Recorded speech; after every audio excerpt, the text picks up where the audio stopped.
Okay, well, here we are live now. Welcome everyone, 47th edition of Neat Talks. Actually, this is the second time in Neat Talks, Tomaton, whom we call Tomaton, Tomatakuri is presenting. So that was the first time we had an untoward incident when that was the initial days of lockdown and people were just getting used to these so-called video conferencing apps. And that is the time we were also, just learning the game. And that time we used to have lots of reports from various parts of the world about meetings being hacked, but then we could experience it in real when Tom Merton was presenting. And as a matter of fact, maybe incidental or accidental it could seem, and that was the only session in Neat Talks which was marred with such an incident.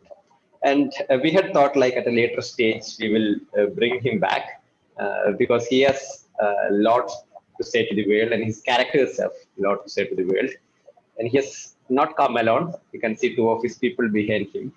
So he has brought his characters to the presentation. And he doesn't need much of a detailed introduction. But then for those who are unaware of, Tomatin did his bachelor's from Shantiniketan and then went on to do his master's from Baroda MS College University. And then he has worked in various capacities, but then at one point he decided to come back and settle in India and to pursue almost devote his full time into this. And he's a very famous illustrator, and some of his illustrations are landmarks, and some of his illustrations, maybe paintings in which came in some of the publications in Kerala, became huge controversies. And the question of artistic expression and freedom of expression came into foray during that time. So he's not a new person to controversies. And pretty recently, many of you might have noticed the painting regarding Gandhi's death, which was circulated so wide, but many of them were not knowing who is the person who painted it. Some of the people, I remember the incident Tomatin was telling me, one of his neighbor, it seems, went and showed him, but you see, there is a newspaper report or something by telling that this painting is becoming very controversial. So they don't know, they are talking to the artist. It came to the extent that some very famous national leaders themselves tweeted that work. And there are so many iconic works belonging to Vattakuzhy. So without any further introduction, I would invite Tomatin to present to lead us to this visual retreat. Welcome everyone. Tomatin, please. Okay. Thank you, Sadish. Thank you, Suchit, for giving me a second opportunity to present my works. In fact, Niracharthu, once I had an opportunity to visit Niracharthu and spend a few days there as part of the camp they organized. And I really felt that this is how a village culturally develop or culturally interact with people. And I felt quite excited about the way you conduct camps and the way you interact with people, the way you help people building schools or giving more facility to schools, helping children educate, all that. So I am very appreciative of all your efforts. Thank you so much for the second chance. And this time around, I wish to show recent works, recent in the sense 5 or rather 6 years, from 6 years onwards, last 6 years works. And I am showing only a few selection of works from this short span of time. And now shall I start screen sharing? Yeah, please. Okay.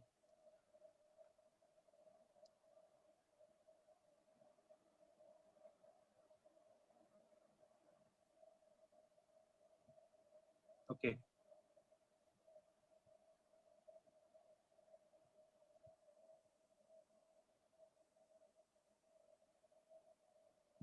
But we'll go for slideshow. Slideshow mode. Yeah, is it fine now? Yeah, fine. Okay.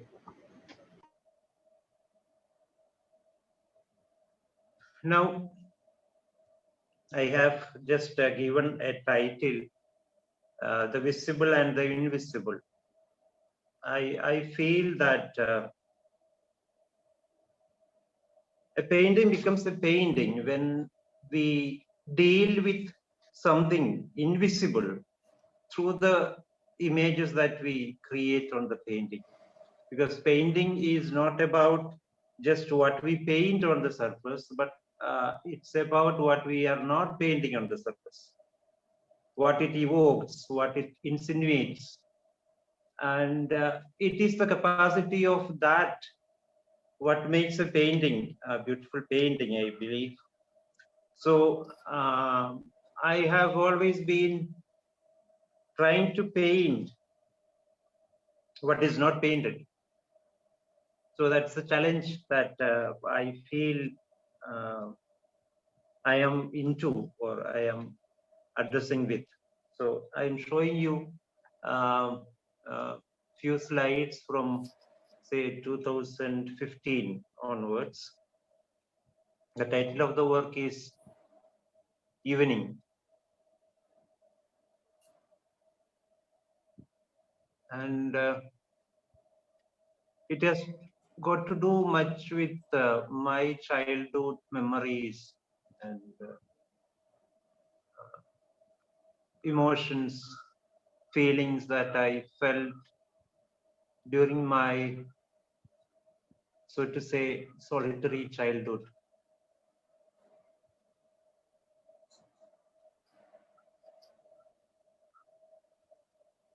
As it is in this format, you may not be able to see much details of the work other than the overall structure of it. So I have taken quite many details of it.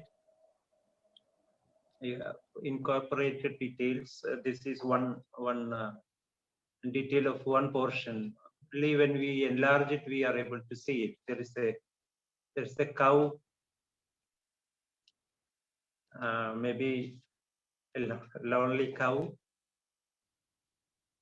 in the vast expanse of the landscape. There is a receding road on the right side.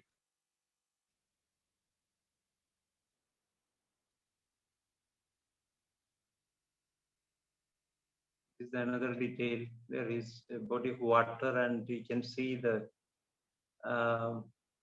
reflection of the house in the water.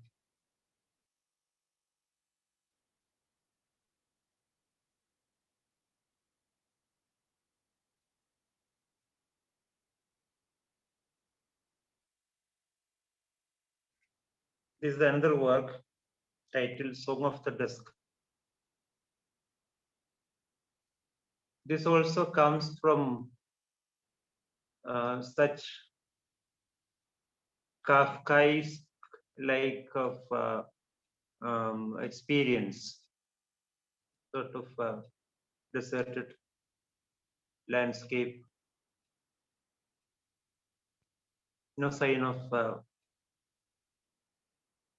life other than the small snail in the foreground.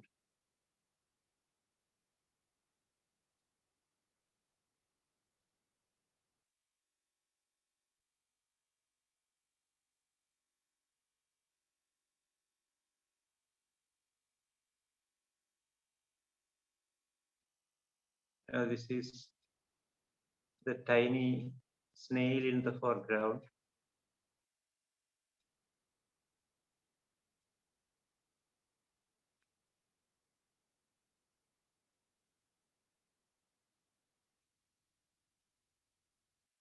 Lessons of life. Actually, I do more of figurative paintings because I grew up seeing life not seeing art. So the life I have seen during my child life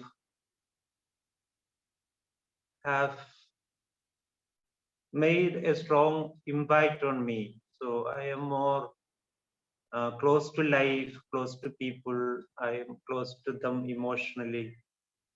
So I don't approach art like an aesthetician who looks at things from far. I tend to be with people, empathize with them, be with them. That is the kind of approach I have towards art. So I am not concerned about isms in art other than humanism, perhaps, if at all I am interested in any ism. So for me, being with life, being or sharing life is more important than any sort of formalistic, what we call formalistic explorations in art. So I don't stay close with any trends or fashions in art as such. Here the mother is pointing at the light.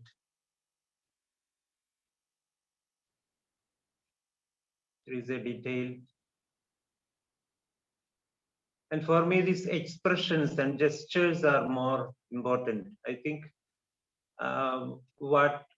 it attributes to the meaning of the work. These are all very, very important. I feel the way you hold the hand, the way your lips are, the way your eyes are, all that. So here the mother is holding the child close, and one of her pointing finger is kept at the. This can perhaps be a gesture of closing the keeping the child close, or it can also be a sign of showing something to the child or conveying something visually.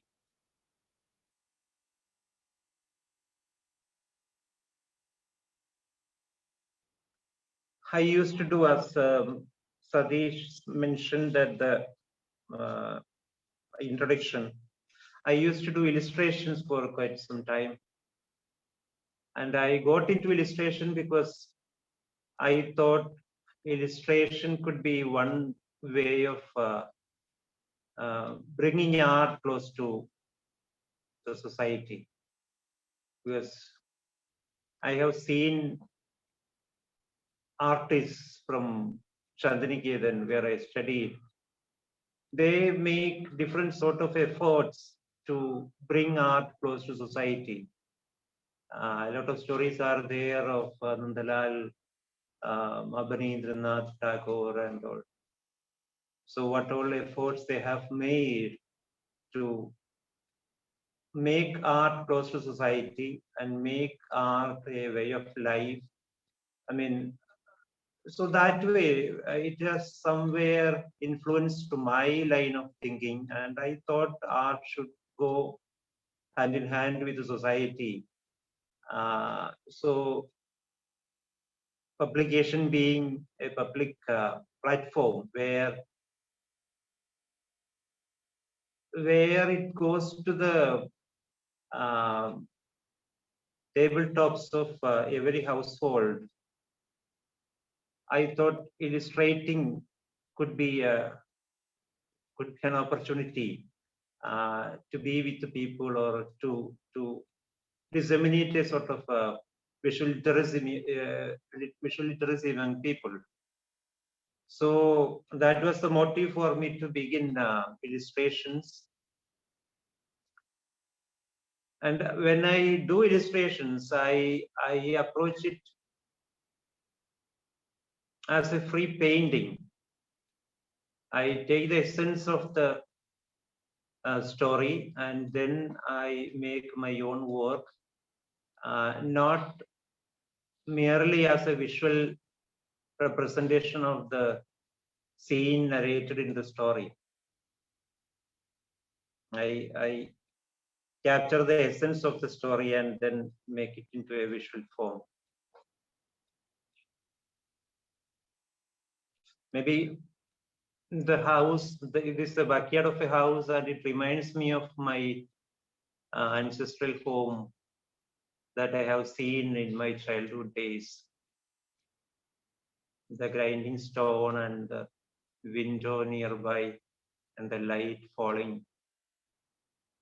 This is a common sight in Kerala household. But there is something unfamiliar, strange about it. That is what I enjoy in it. I make paintings that seem to be so quite normal, but when you take a closer look, it turns into something else.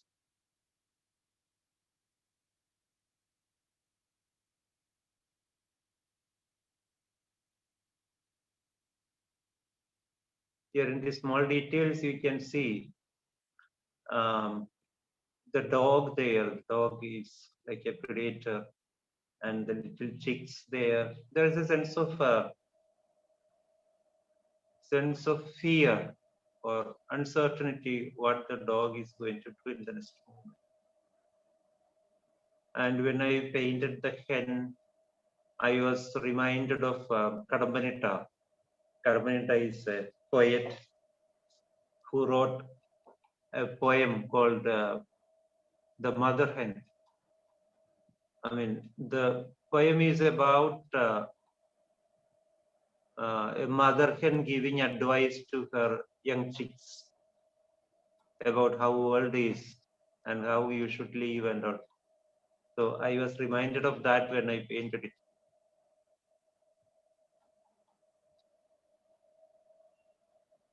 What are the visual references you take for making it?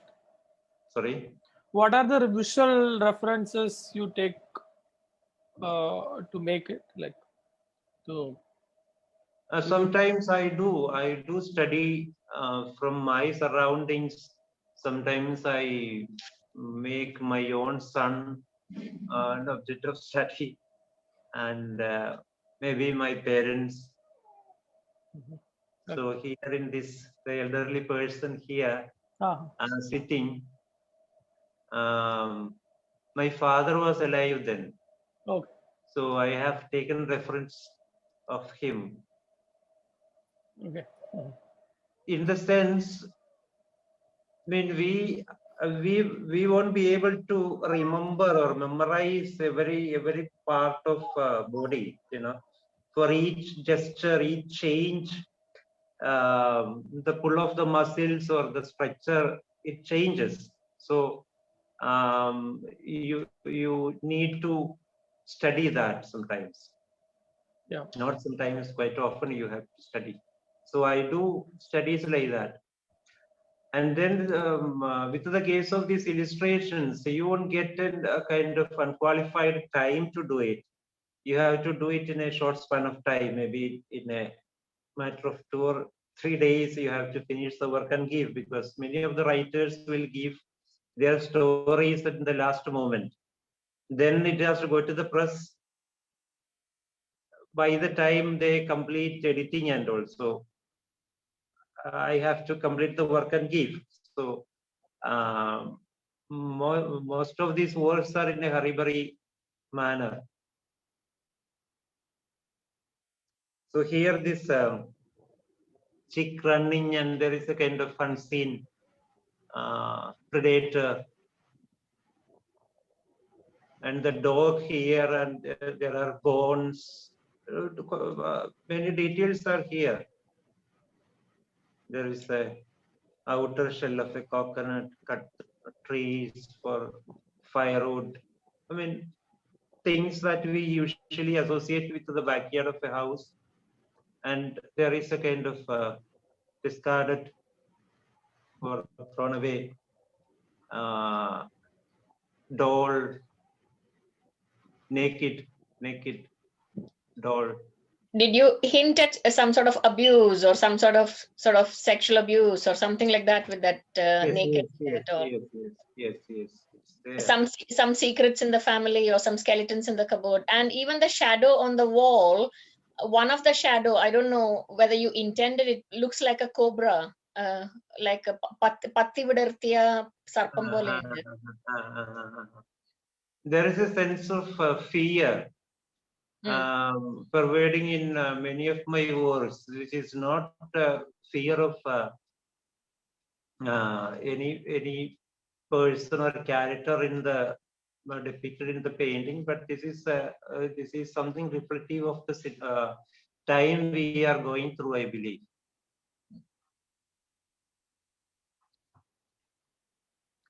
You can see the old person sitting and like a Zen master who has seen life, and he is like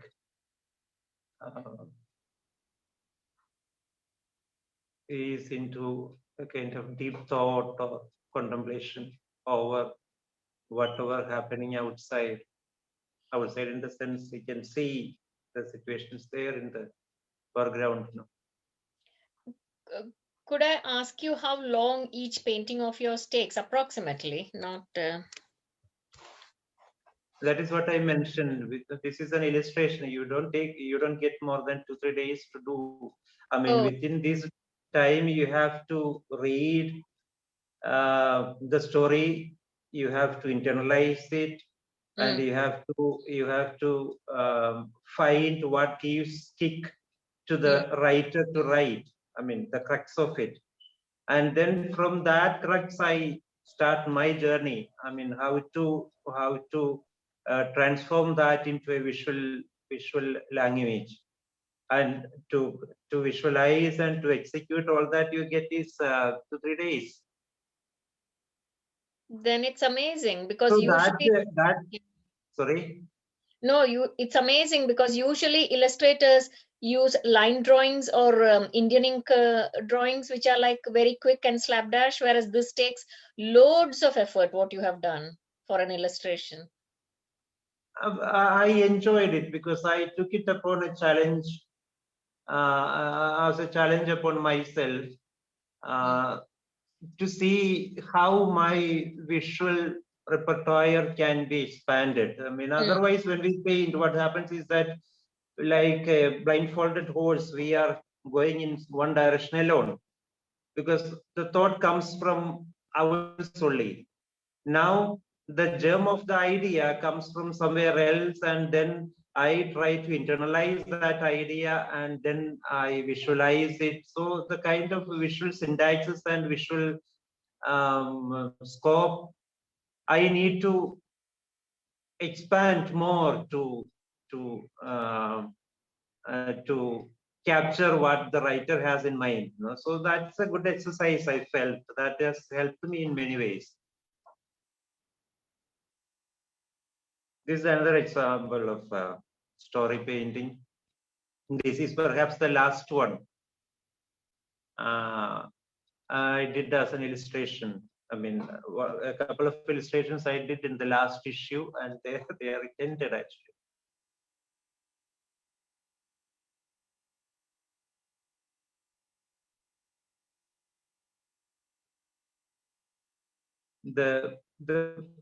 For me, a painting is not about explaining, but it's about experiencing.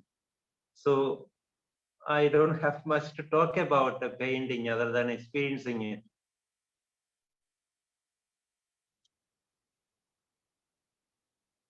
I'm showing a few details for you to see more things in it. Here there is a man standing on a cycle.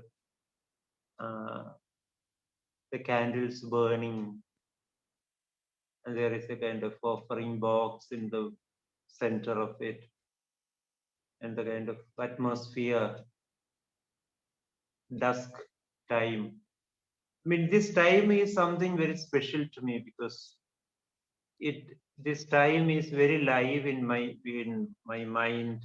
The most difficult time to get by is this time, I believe, from my childhood. Evenings is something very, I mean, it creates a sort of eerie feeling, which I difficult to get by.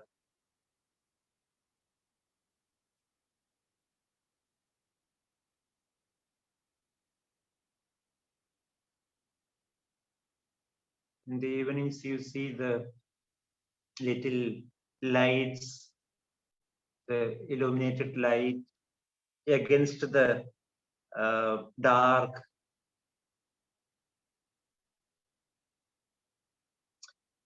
It creates a sort of ethereal feel in me.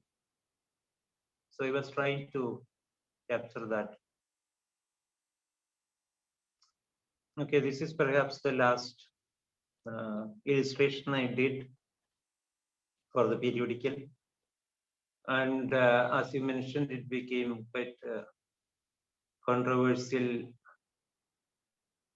alluring its resemblance with the Last Supper. And the Christian Church says that this painting shades up the faith of people, the faith of the laity. So it went on for about a month. So I got dispirited and discontinued. I thought I would not do any more illustrations. I mean, I never called it illustrations. I call it story paintings, because I wanted to make the painting a standalone painting when it is seen as a painting, and when it is kept with the story, when it is read along with the story, the painting establishes a kind of mutually complementing relationship. The story enriches the painting, and the painting enriches the story, or something adds more to it, some dimensions more to it. So that way, that was the approach I had towards it, and the depiction of the scene is quite linked with the content of the story. And this is small detail of it.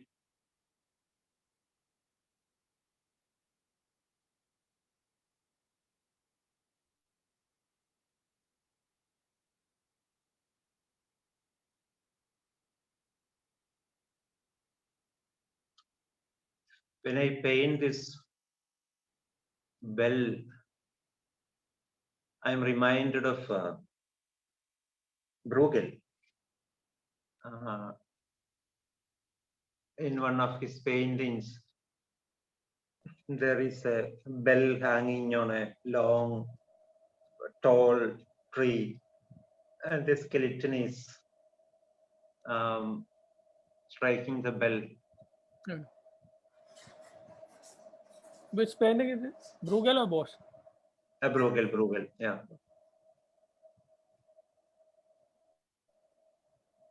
So, Tomato, one question from Savita was that for which story that illustration was for? I don't remember which story it is now, because for me the writer or the writing is not much important, because I see them as something that triggers a kind of creative spark in me, and there ends their duty there. So then, I mean, I feel that I start off my journey from where they have left off. So it's a kind of journey forward from where the writer has stopped. Yes, it was a drama by C. Goban. Yes, I remember. And his drama was based on a poem by Vailapalli. And he has written a drama version out of this poetry. That was the contest, I believe. Now, this is a very tiny painting I did after the flood.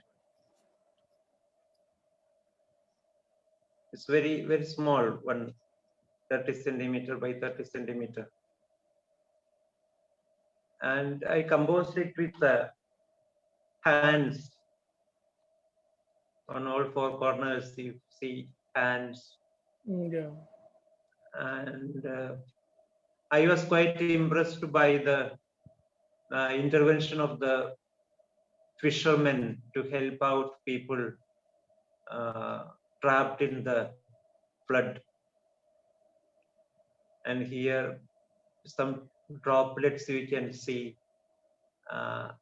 So here the droplets of the flood and the tears are mixed together, and maybe he's tasting the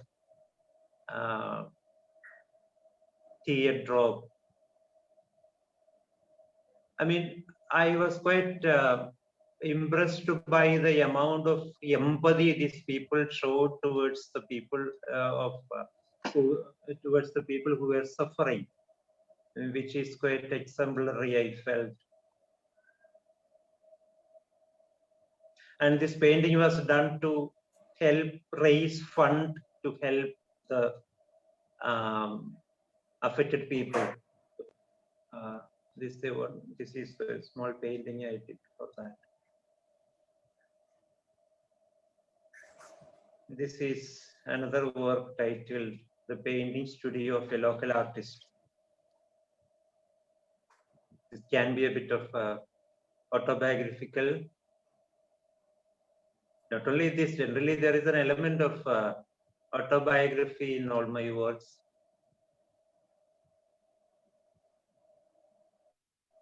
There is a picture of Van Gogh stuck on the wall, painting materials.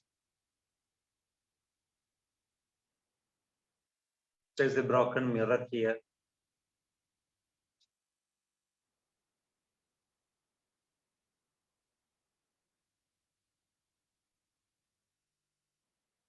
It's a guitar and a cat sitting on the doormat. There is a lonely brush.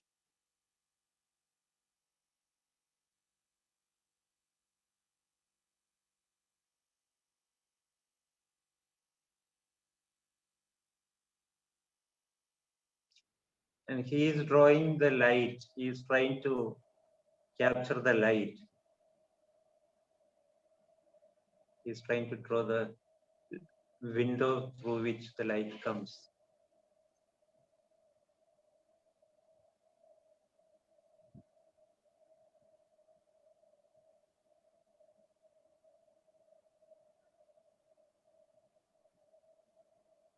It's a painting just did after that painting. It's called The Seeker of Light. It's a sort of inward looking contemplative man. Once I think it is Paul Gauguin who said, I shut my eyes in order to see better. I think it is quite relevant with art. We don't see with our eyes, but we see better when we close our eyes.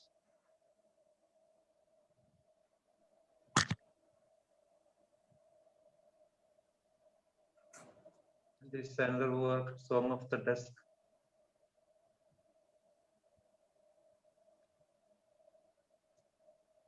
I was affected by or shaken by the atrocities on women and young girls in the recent past. So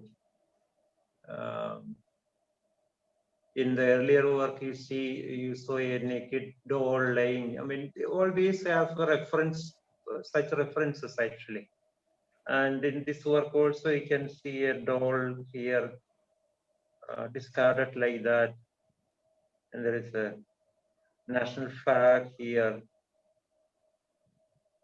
wrapped in the torn clothes spread on the fence. Girl hugging her dad, perhaps. And this man playing flute.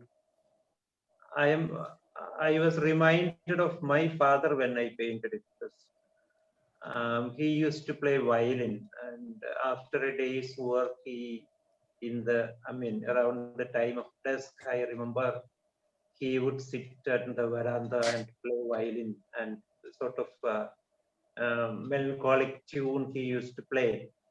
So such memories are there with these paintings. And you can see herd of ducks and dog watching it.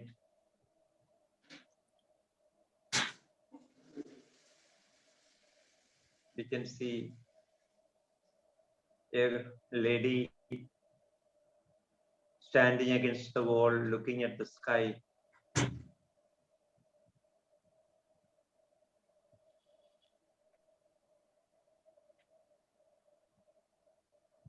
This man looking at the light, and some tiny details of fireflies and all are there, which you cannot see actually.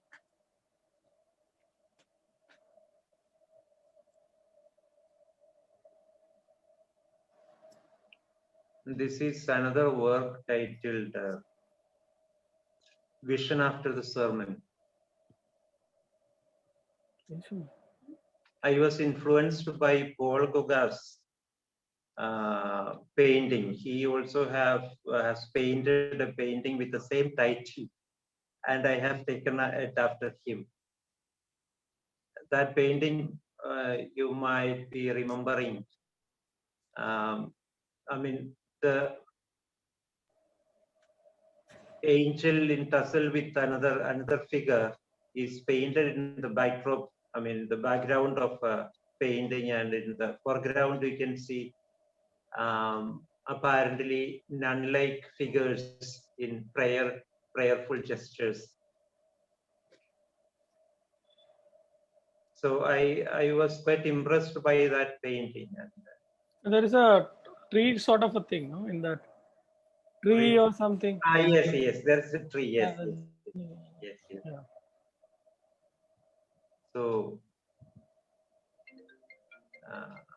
the recent happenings in the church and all may have inspired me to paint it. And here the church is in the dark. The only the streak of light comes from a partly open door. Otherwise, it would be totally dark.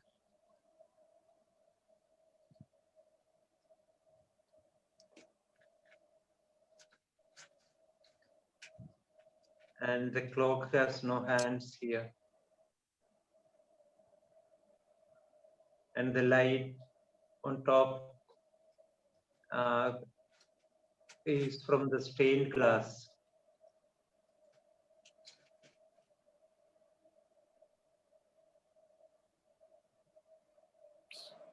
So how do you plan this lighting actually in the painting? How do you start? Like your painting look like a carving sort of a thing. Carving, in a wooden thing. Like you start from one area, and it grows. So how do you start the lighting? Like how do you decide? For me, actually, lighting lighting is not just for lighting. Lighting becomes a part of my visual language actually.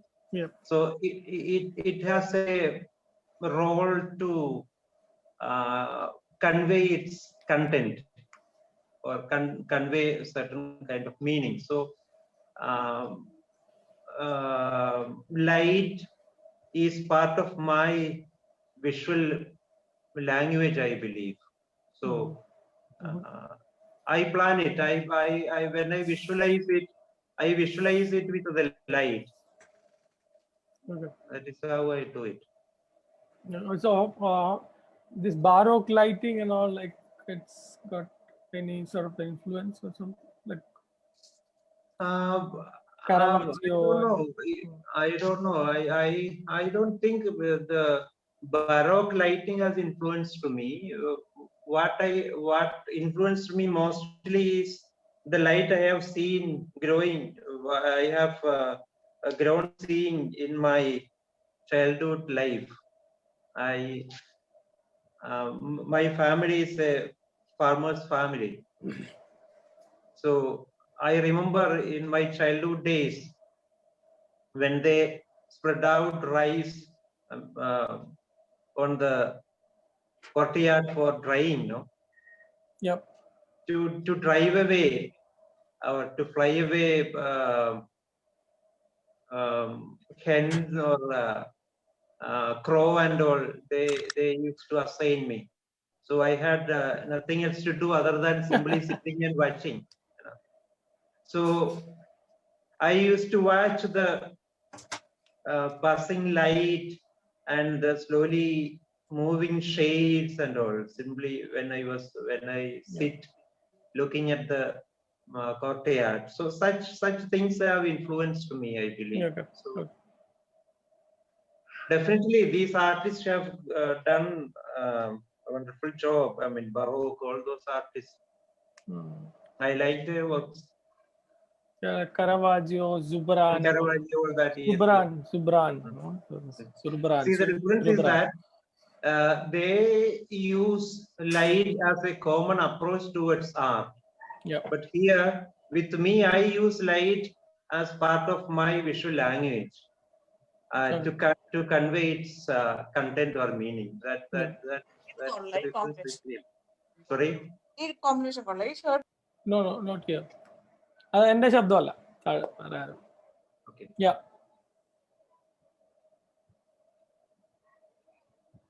Here you can see a bit more detail as my paintings turning more and more darker these days.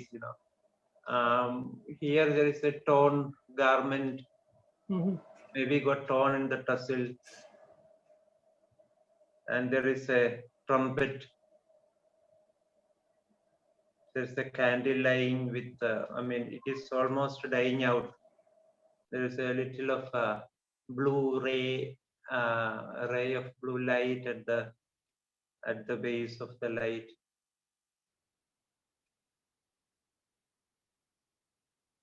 This is another close-up of it.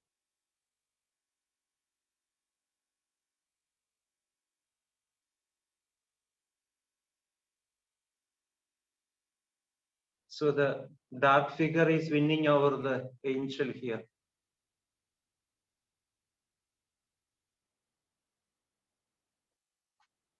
It is another painting in palms and the rehearsal.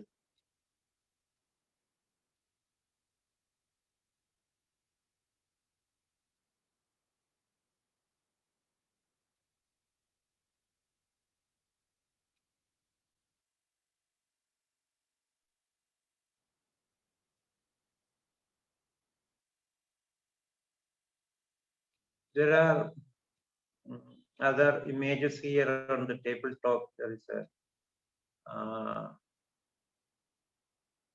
a laptop, some periodicals, some fruits arranged on a platter, candle, things like that. I mean, all these have some reference to the content of the picture, I believe.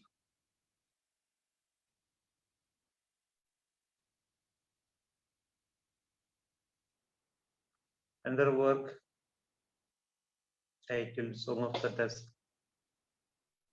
It's a painting I did during the pandemic. I did it after the death of my father.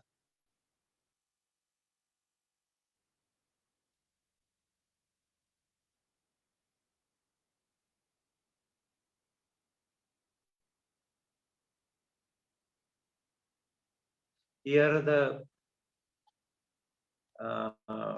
main image in the foreground is this heap of soil and the wreath kept against it. And you can see in the background the kind of tormented landscape.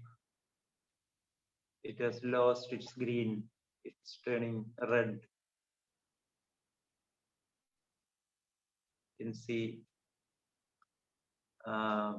pathways like veins on it.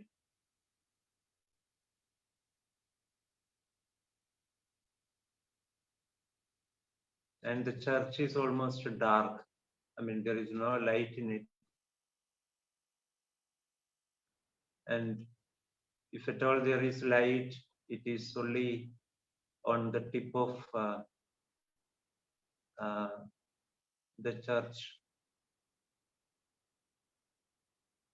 I mean, when I see the light only on the tip of it, I am reminded of snake being killed. You know, even after the snake is dead, only the tail end of it will be moving for some more time. You know, though the snake is already dead. Like that.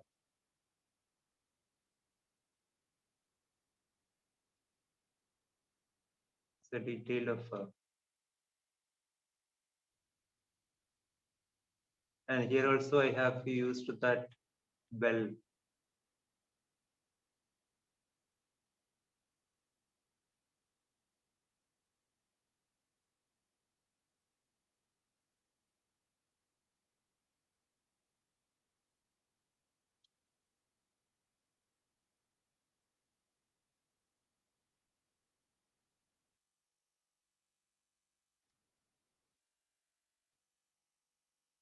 If the people are all in different moods, there is two candles.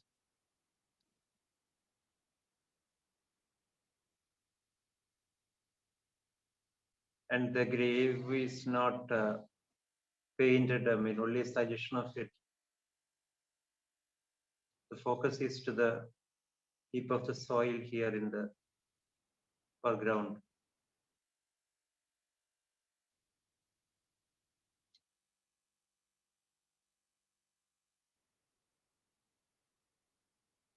And here in the background, you can see the light. Here the broken light sends out more light.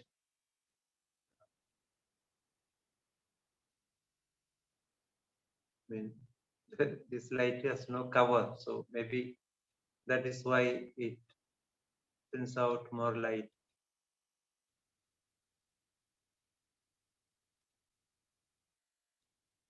Here the man also holding a tiny heap of soil in his hand.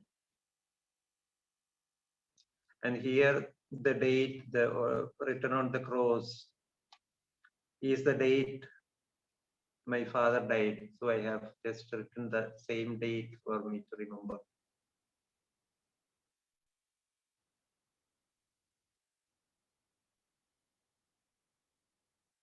Here another man.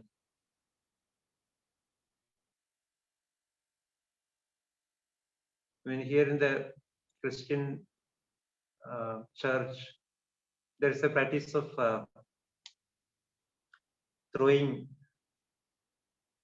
a bit of soil onto the dead, as a reminder that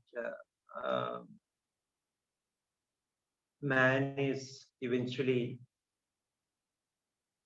joined with the soil. You know, your life is not here forever, like that. And it is also a reminder that if it is you today, tomorrow is me, like that. Another detail. And there is a dog here in the corner, sniffing the maybe the wreath here put over the grave. Yeah.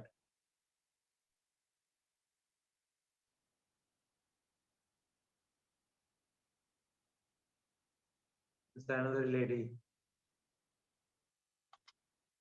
Another lady may be undergoing a sort of chemotherapy, and maybe she had a kind of surgery on head. I mean, it creates a lot of emotional element to it, I believe. Because she is standing in the graveyard. In a way, she is seeing her own death in the near future.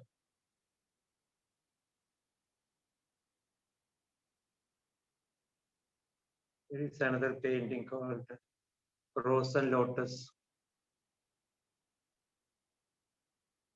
It's a still life, actually. And I was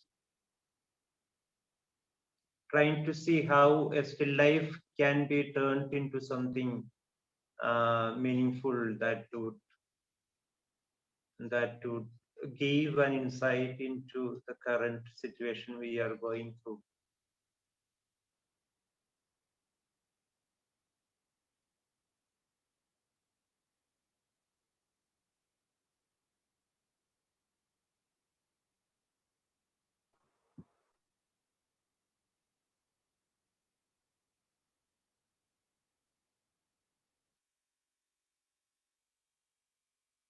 There is a silhouette of a dome-like structure in the background.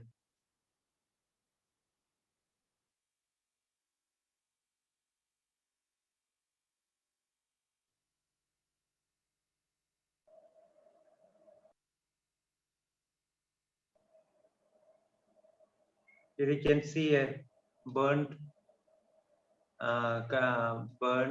matchstick and a spider with its egg kept close to its chest.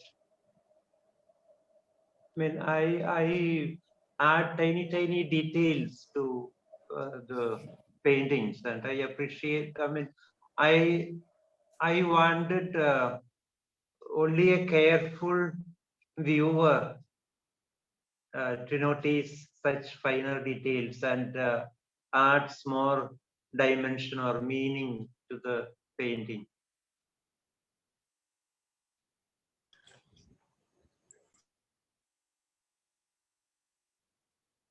Titled as The Snake Charmer.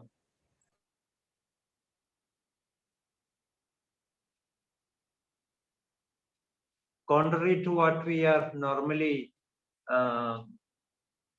accustomed to it, here the snake charmer is dressed in a fairly well attire, and the onlookers, they are barely dressed, and they are mostly passive,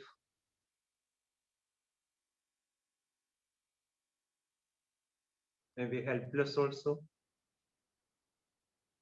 I mean, it's like they are destined to sit there and watch the drama.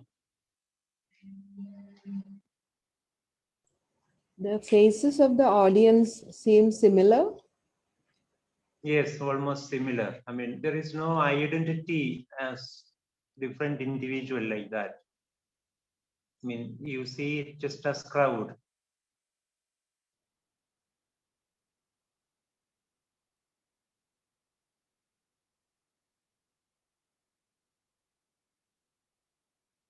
And the ground producing the light.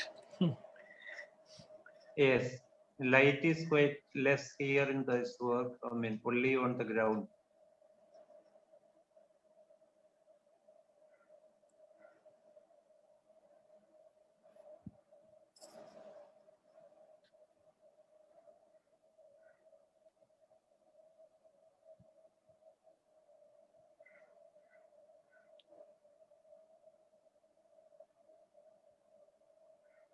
You can see slightly different expressions and gestures on the figures, but overall, as you mentioned, they don't have any personal identity as such, but they are just part of the big crowd.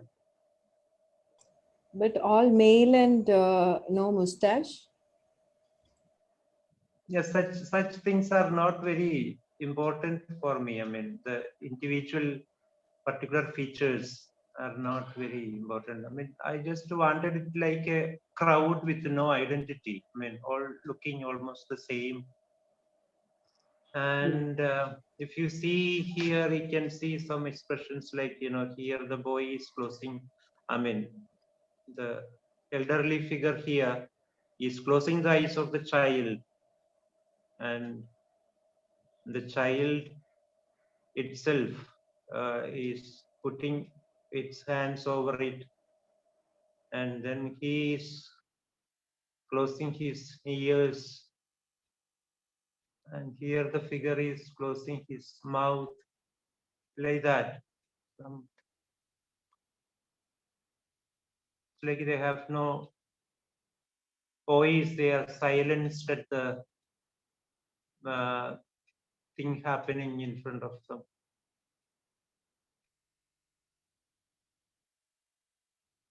And while I was doing this painting, I was reminded of Bruegel again. I mean, some way Bruegel has some influence in some way in me, I believe.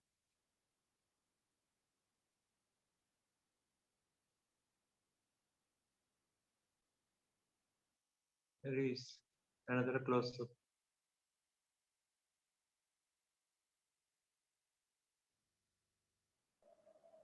The center figure looks like Bruegel's figure, the cap and all. Yeah, yes. And this kind of cap we see in our contemporary lives also. Yeah. Contemporary life situations we see similar. From Yeah. the World War onwards, we are familiar with such caps. Yeah. But in his painting there are many, Yes.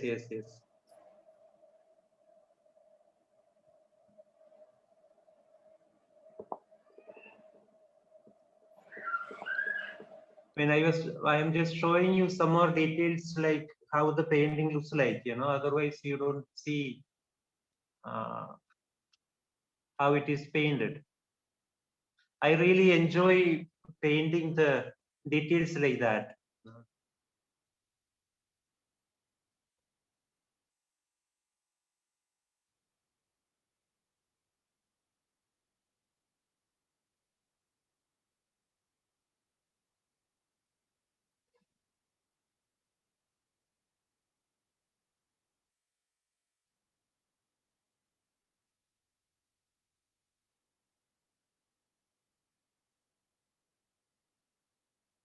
And here, this person is wearing a saffron colored top and white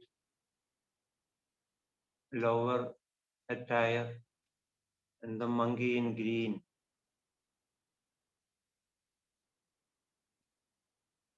And the monkey also is dismayed at what is happening there.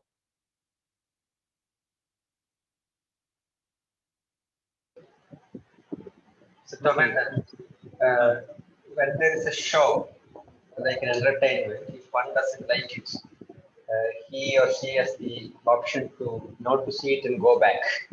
So, are you showing the jam-packed crowd so that they don't even have the option to go back, not to see it? Okay. If you want me to go back. No. I was just asking the previous work. in The the previous work. the previous work, like there are people who are not liking what they see, right? They don't like what they see.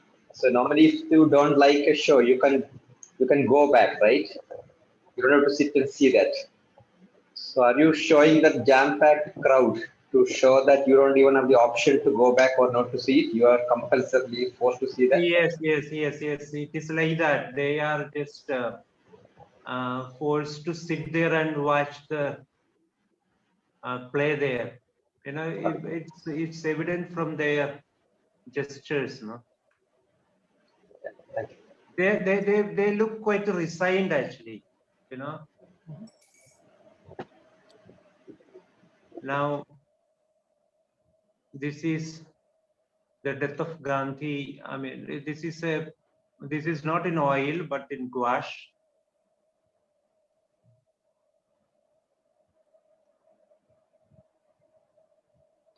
Maybe the memories of Gandhi was being obliterated and in the recent times, and that must have given me an impetus to paint the last scene of his life.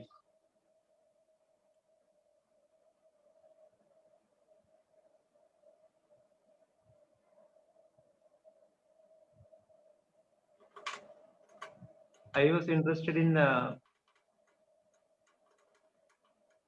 painting the changing expressions on the faces of the people.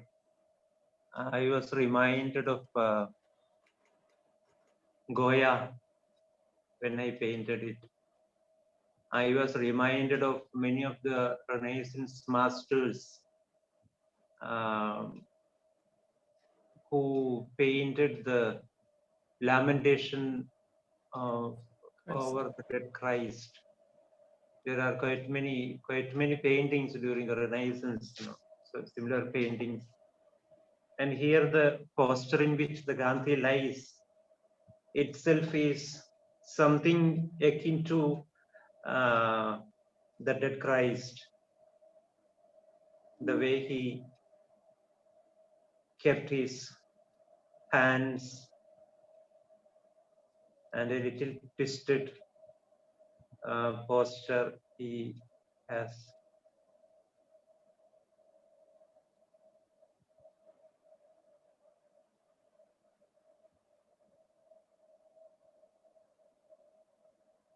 You capture that blood amazingly.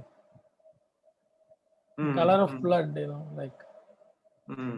Yeah, it's amazing. I had to do a lot of research, you know, as to where he was shot actually. We only know that Gandhi was shot dead, but where he was actually shot and how many shot pierced through him, we do not, I mean, at least I did not know. So I searched for that, and then finally I got the information from some old British newspaper, a newspaper clipping of that time, and all these bullets pierced him through actually. Only one bullet remained in his body, some say. So at the back of him there is a pool of blood actually, which is oozing out through his backside. So he was bleeding mostly not from the front of his body, but it's from the back, and you can see blood coming out like this here. And you can see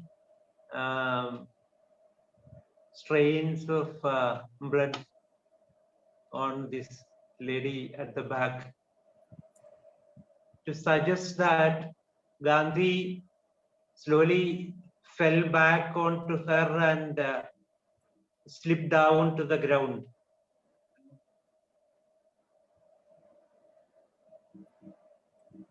And here there is a hand, fist, clenched fist. I mean, it all adds to the drama of the moment and maybe the content of it.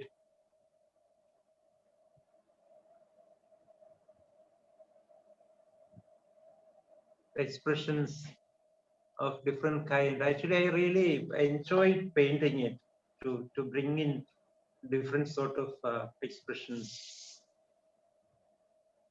I'm quite, I like Giotto, Yeah, that's what I'm remembering. his paintings. You know, I was reminded of such paintings when I was doing. Even your treatment look of early Giotto, no? Like the treatment of painting. Okay. Yeah, like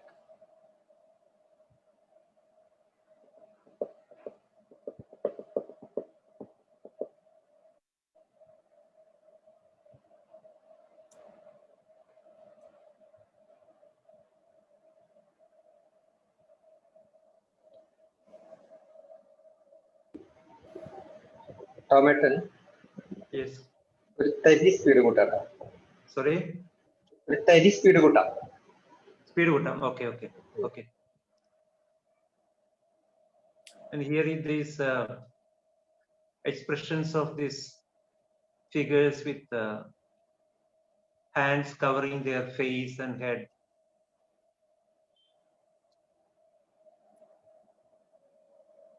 This is another painting titled The Lessons of Life. Here, when I come to this painting and all, light becomes almost nil. You know, it's getting more and more murkier and darker. Even without my knowledge, my paintings were turning more darker. A little streaks of light here and there.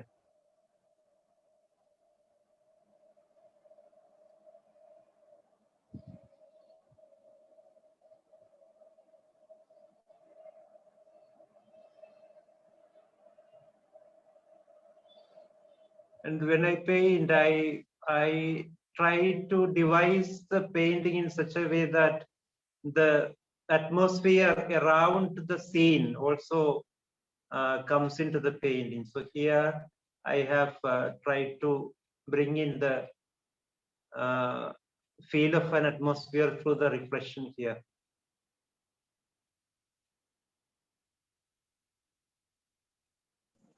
It reminds me the poem Mambalam by Vailopilli. Okay. It can perhaps be Mambalam, right? Yeah.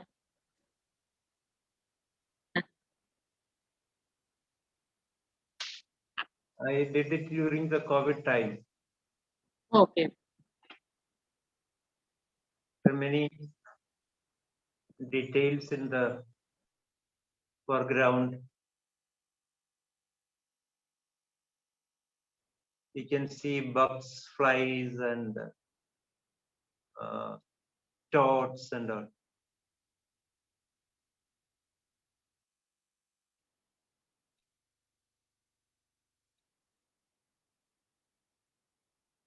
The girl in a room. I made a deliberate effort to make my painting look a bit more brighter. I tried to. This is a painting I did after that. I wanted my paintings to be a bit more luminous instead of going more and more dark.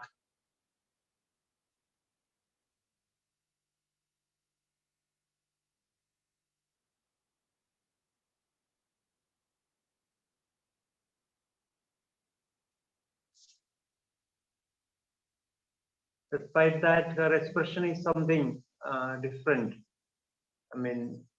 She apparently dressed up, or she was doing a bit of makeup, maybe to go out. But then something happened. It seems her head is turned towards the window, but her eyes are fixed on the table. Maybe a little sad, lost in thought, something like that.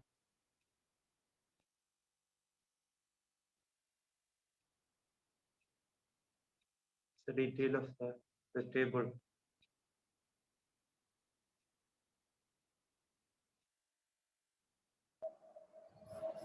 There is a mirror in her hand.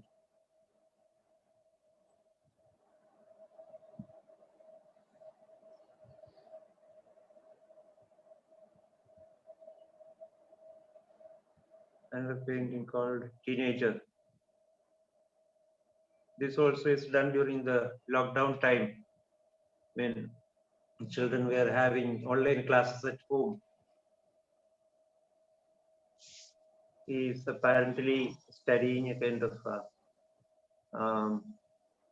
biology lesson. Yeah. There is an air of loneliness and silence in it. Maybe the reflection heightens the sense of silence.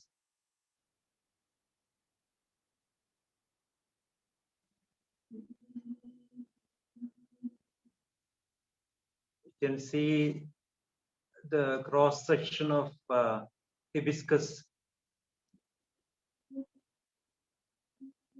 and an andurian flower and a dog with a lifted up tail.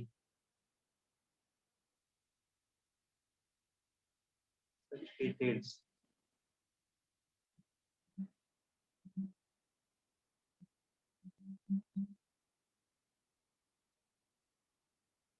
It's another painting titled The Yellow Sky.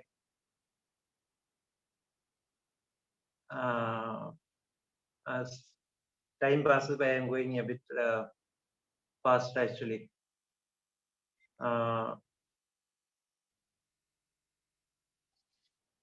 It creates a surreal feel in me actually. The long winding roads going far and far away, and the toy bus, solitary toy bus in the foreground, and the color, the time of the day and its color, all attributes to it.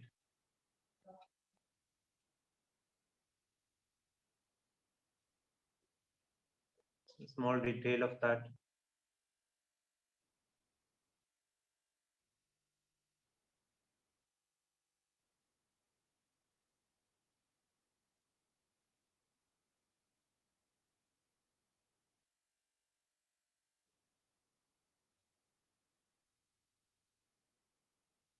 I am just going a bit fast as we have already seen the painting in the brochure.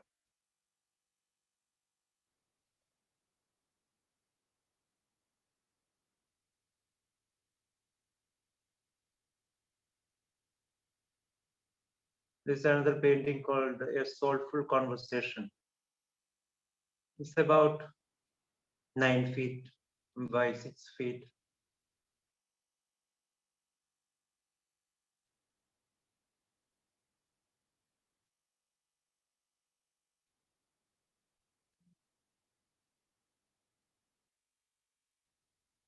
Here in the background, we can see the setting sun, and here a waning moon, tiny crescent like that. The salt cellar is spilled salt on the table. Yes, there is, yes.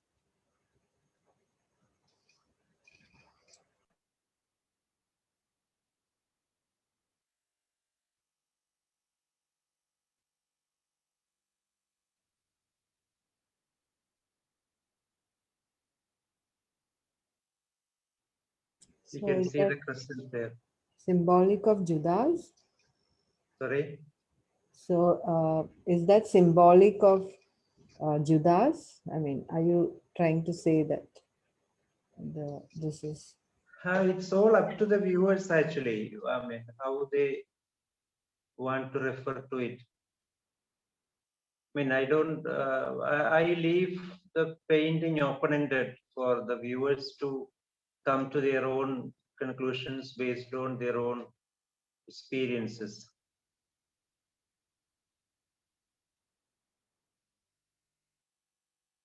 it's a bit more closer view of it. I mean, for me, all the gestures and the way the hand and the fingers held are all attribute to the content of the painting, actually.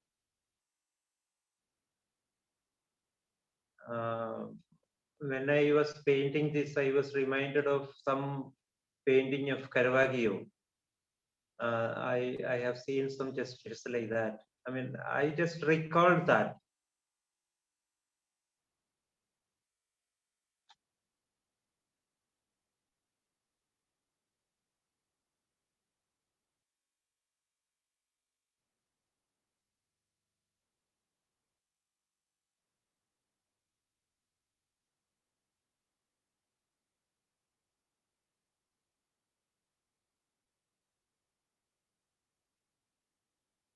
There is a rooster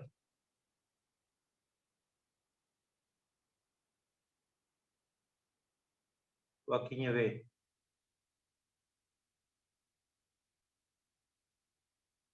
You don't see the rooster at first, actually.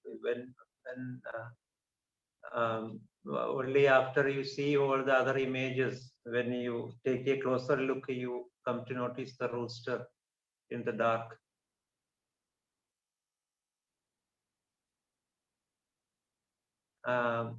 This is the painting I did after that. This is about the dream of an old man. I mean, old age is a time where the fantasy or the memory and the reality are blended together. They are not able to distinguish what is real and what is memory or what is fantasy and things like that. I mean, I have seen it from my mother. She often say things like that, weird things which is not which has nothing to do with the facts of the reality. And here I have used the light in a way that it falls onto the eyes of the sleeping old man, so that it can create a kind of illusion in him.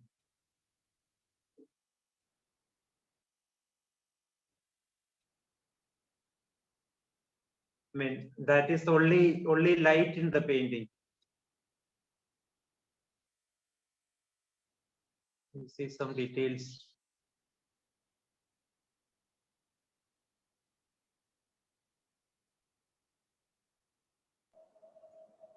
Have you noticed the most of your figures mouth is like a void space? You know, there is a very black, and most of the images in you know, there is no teeth or suggestion of teeth. Mostly it's void. I actually this mouth is the most expressive element in one's face. I think the way you handle it. Yep. So for me, what I am concerned about is not drawing the teeth or anything, but Yep. to get the feel of it. Mm-hmm.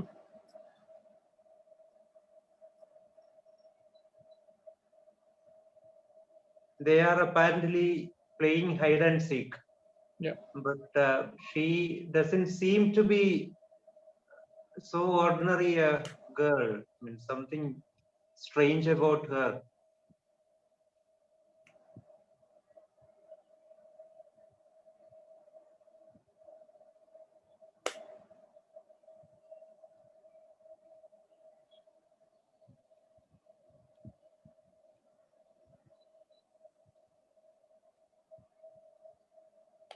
And the figure standing behind, it has got some childhood memories associated with it. There is a kind of stuff called glow in the dark. No, I used to have these religious icons made of that substance. And I used to keep the icon in the light and run into the dark so that it will glow for some time in the dark. So he is looking at a figurine, a human figure like that. And the lady there, she is lost in some thought. She is looking out.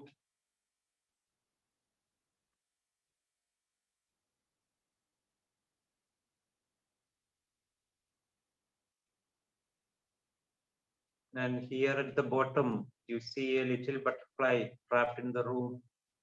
Maybe, I mean, butterflies are attracted to the light. No, when the light comes, they just want to get out of it. So that's the end of it. Thank you. Thank you so much. Thank you. Thank you, Masha.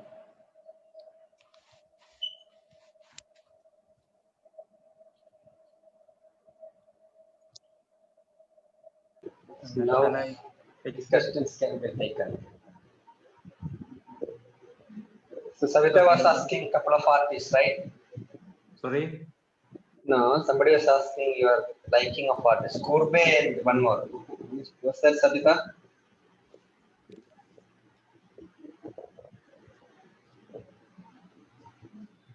Yeah, I also thought about Giotto, but he said he likes Giotto. Yes, I was yes. asking the artist whom he likes. So I felt when I saw the snake charmer painting, it reminded me of Diego Rivera. So the colors, Yes, you are correct. Yes, yes. I liked him. I thought I was going to ask you whether you liked him. Yes, yes, yes. Definitely, definitely. Okay, and that painting where.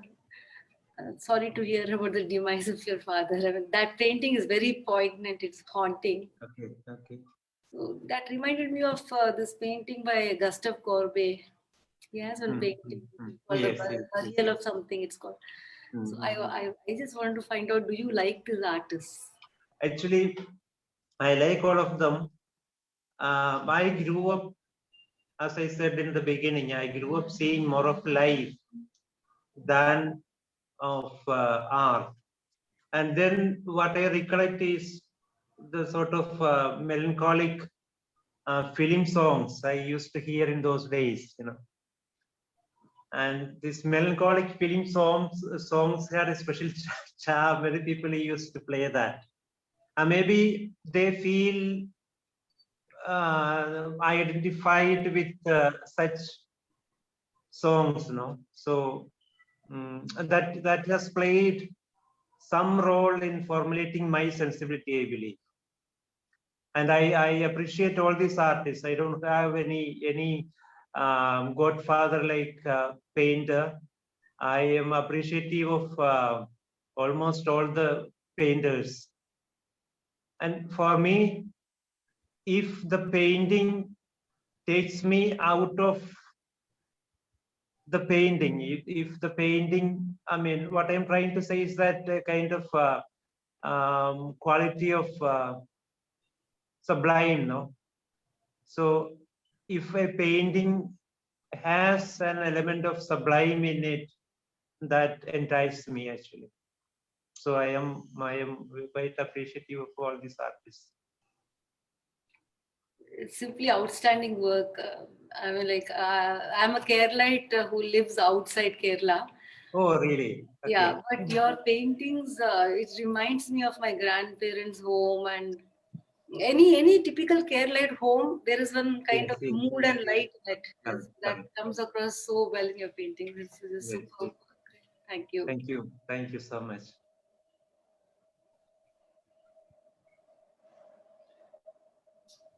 Thank you, sir. I'm your student. For a year, I was. Oh, really? Student, Okay. yeah, at RSVSA long ago. Raja Riyuma College of Fine Arts. Ah, okay, okay. Yeah, so nice to see you here after a long time. Okay. And it's, I mean, the works are amazing.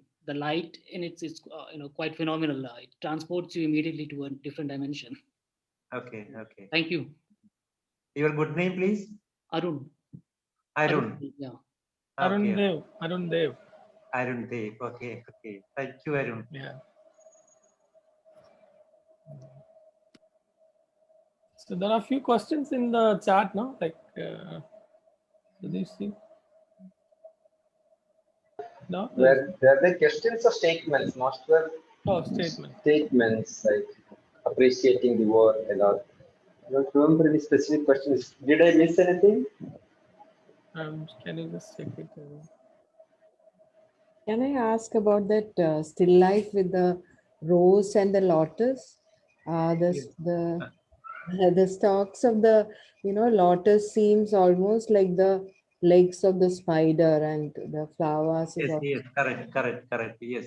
you were okay. You were Yes, there is that's why the spider there. I mean, there is a kind of connection with the way the stem of the lotus are kept. Yes. so the lotus has the rose. The red rose usually is symbolic of love, I guess. But in your with the dried lotus stems, there is a kind of what were you actually? I mean, do you have some other symbolic meaning for this for your? Actually, the paintings, to me, yes, definitely the painter will have some vision, but I do not paint it in a way to express my concerns. I try to leave the painting more open-ended, so that the viewers can have their own readings to it. So a painting needs to be experienced more rather than explained. The rose can be seen as a symbol of love, or it can be seen as the emergence of Nehruvian philosophy. In many ways, you can see it, So it all depends on how a viewer looks at it. Yeah. Okay, thanks. I loved your paintings, each one of them. Okay. My name is Tina, and I work as a psychiatrist. And I was looking at your paintings and thinking there's so much of symbolism. If Freud was alive, he would have sat and interpreted and analyzed forever, and you can project what you want into your paintings. It's not one single meaning. You can interpret it in so many ways because there's so much symbolism. It's very beautiful. And when you talked about the sublime, it comes across in your paintings. The divinity, I call it divinity more than sublime. Okay. And I loved it. Thank you. Yeah, thank you so much. I also the idea of memento mori, the reminder of Death. your mortality. Yeah. Which is very evident in most of your work. Like somewhere or the other way, you are reminding the mortality. Yes, like So yes. I found even in that still life, which it's actually politically charged work. I know that the tom is something, and then the flowers are not simply just a flowers. Or even next work, after that you showed some other work which is also very politically oriented. But at the same time, like there is somewhere you are reminding, the idea of memento mori, which I found quite intriguing. This politically, I mean, the paintings with a tinge of political situations in it. I don't actually paint planning it to be like that. Maybe the current situations we are in, as we are also part of the society, it affects you somehow and it comes through you. You don't, I don't make a painting as a political slogan or something like that. Yeah. And even in that painting, as you rightly said, there is a sense of mortality, all that. I mean, different things comes into it. Mhm. It's not just in one dimension only that it works. Yeah. But when you put something like, I've read somewhere, I think we discussed in Baltu says that like when he draws something, he's very, what do you call that? Very innocently looking at that animal, like for example, a cat. Yeah. It's a symbol of sexuality, and it's a lot of other stuff. Like you also painted one lady, and a cat is about to drink the milk, and Yes. a Yeah. lot of that way, even that the anthurium, in a way. So do Yes. you take responsibility as a, like, yes, this I did it because of, it may have this meaning, but I don't care about, or you wanted to, okay, this is also a way to lead the painting. So do you It take has that? a link actually. I mean, when you visualize it, when you paint it, it comes to you automatically. I mean, Yeah. to the feel you have in your mind, attuning to that feel, certain images comes in, and I just accept it. I mean, I am not bothered whether Balthus has painted something like that, Yeah. and whether it is going to be kind of. I mean, I don't bother much. Yes, the Andurim has a very clear reference, kind of sexuality and like that. Yeah. Yeah. And Balthus is a great artist. I admire actually. I like Yeah. him so much. I know, I can see that. Like we always. I mean, so many painters Yeah. I admire. And also the play between inside and outside, like there is no such uh, clear demarcation of this is interior, that is exterior. There's, Yes. you are playing between this. Actually, Yes. Balthus is master in that. Like Yes, he played the yeah. that in a, Yeah, especially that's that. true. I really love that. I Thank also you. I felt that you like Vermeer and Chirico. And Chirico agreed. I admire him. Chirico, yeah, Vermeer, yeah, agreed. Yeah. you see traces of painting. Yeah. I'm so fan of all those artists. I actually I admire quite many artists, and I keep looking at their paintings.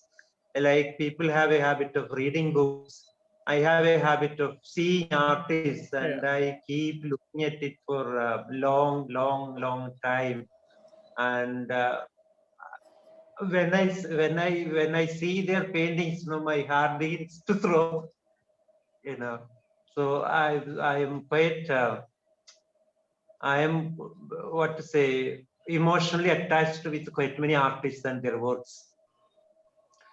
If I get a chance to meet them, I would have given them a tight, long hug. And the time which you use in your painting is there's a particular word called crepuscular. Sorry? The time which you use in your painting, like it's dusk or twilight. I've heard recently it's called crepuscular or something. There's a word for that. Really?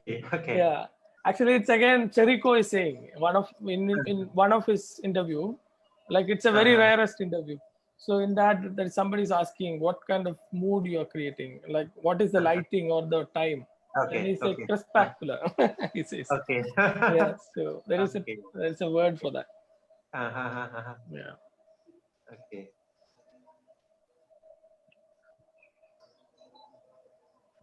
Thank you for the presentation.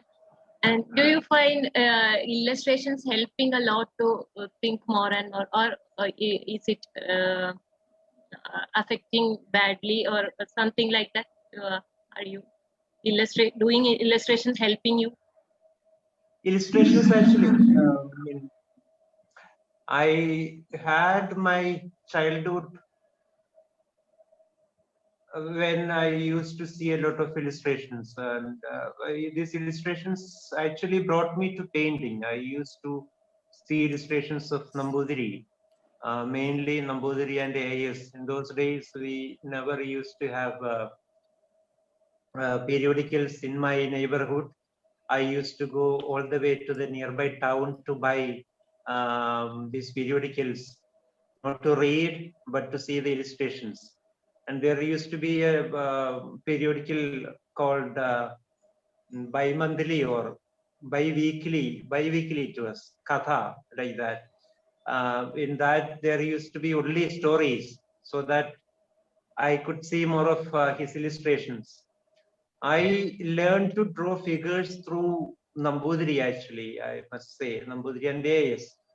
I was particularly interested in AIS because there is more of an emotional element in AIS works, whereas Nambudiri's drawings were more of structural kind of thing. So I appreciate illustrations, but then when it comes to a work of art, I used to do illustrations those days after the demise of AIS. M.T. Vasudevan Nair was the editor of Madhurumi. He called me over. He somehow happened to see my drawings and he asked me, why don't you work for Madhurumi? So for some years, I did illustrations after AIS. Then I realized that my artistic concerns and the demands of the illustrations are in diverging dimensions.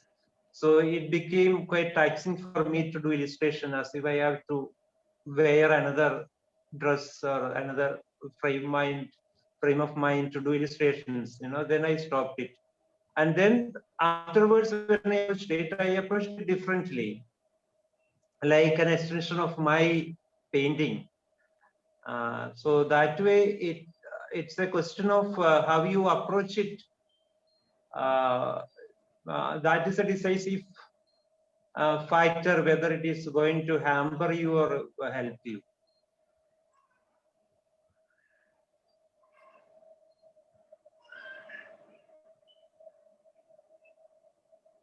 I think. Great. So, if no other questions, can we wind it up? Thank you Okay. so much. Awesome works. Yeah, I missed the first part, and yeah, I managed to come now. Okay. Yeah, thank you so much. And you're actually, playing with the emotion. So when you visualize, it is kind of coming like a spark of time. So the visualization is kind of a short time period, right, for each work, or is it? And when you spend time on canvas, whether you lose some of the emotions that you visualize when you got that the spark, or did you able to manage the feeling complete into the canvas?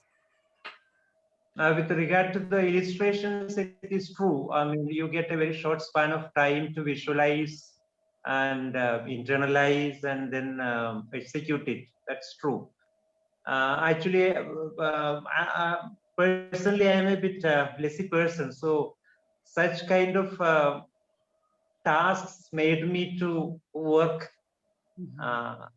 more diligently and more fast. So that way, that has helped me. But when I do paintings in oil, I take long time and I begin to do a painting when I feel that I cannot pass my day without painting it. When you feel a kind of strong inner compulsion, and then I begin to paint.